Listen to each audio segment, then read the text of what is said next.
When your orchid is done blooming, you really want to inspect the health of your plant. This plant is fairly healthy.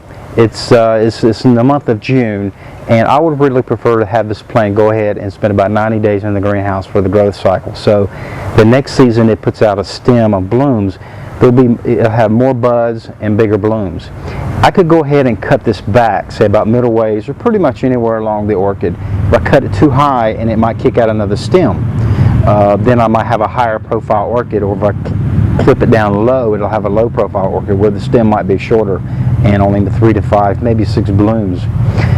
If you ever wanted to cut your stem back, you should cut it, I would recommend, above the 3rd node, such as there, because then that'll basically give you a pretty good sized orchid. If it does kick out another spike, you know the orchid shouldn't be too high up in the air. Give it about 30 days, you should see some protrusion of another little node here, which will be another spike, or it could be another orchid, which I'm going to touch on in a minute. If you don't see anything and the stem begins to turn brown or dry out, you want to go ahead and cut it down at the bottom of the plant. So we're going to cut this right down to the base, just about right here, right at the base of it. Just snap that off. Now what I'm going to do is I'm going to pull this plant out and actually inspect the root system. Just going to pull them right out there.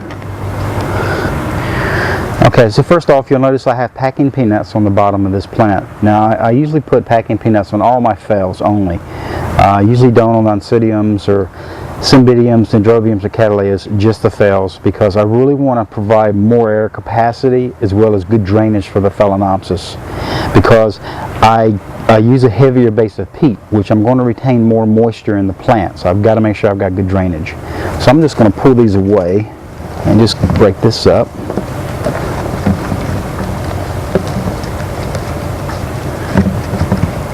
Okay, I'm going to take this over to the sink, wash this off, and let's see what we got here.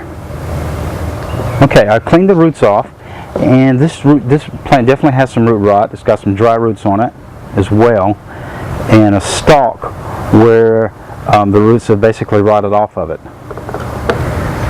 Alright, so I've cut all the old roots or rotted roots off, and this is what I'm left with. This is okay. I've got at least 6, 7 decent roots on here. This plant will definitely survive. You just want to make sure that you get all the old roots off. And this is what was left again. And if you don't, then if this stays in the potting mix, it will create a bacteria in your mix, and then cause you problems down the road. So we are ready to pot this orchid. I'm going to take the plant and place it inside the pot. And one thing you want to make sure of is when you're putting the plant in the pot, you don't want the roots to lay on the bottom of the pot. You want to make sure that you want to trim all those roots off. And there's one there I'm going to trim off, and one there. But when I set it down, the roots are just touching, if any, just touching the bottom of the pot. So I want the base of the orchid to be level with the top of the pot. I don't want the stalk in the potting mix. The very bottom of the stalk, the bottom sheath, will just be touching the potting mix. You don't want the bottom of your leaves touching the mix, because that will basically rot the leaf off. It'll turn yellow and rot. So you want to keep the leaves above the potting mix. So the potting mix I use is simply a combination of peat, perlite, and large bark for a bark. I'm going to talk about this in a little more detail in just a few minutes. But let's go ahead and pot this orchid. And all I'm going to do is simply just backfill, keeping the bottom of the plant right level with the surface of the pot.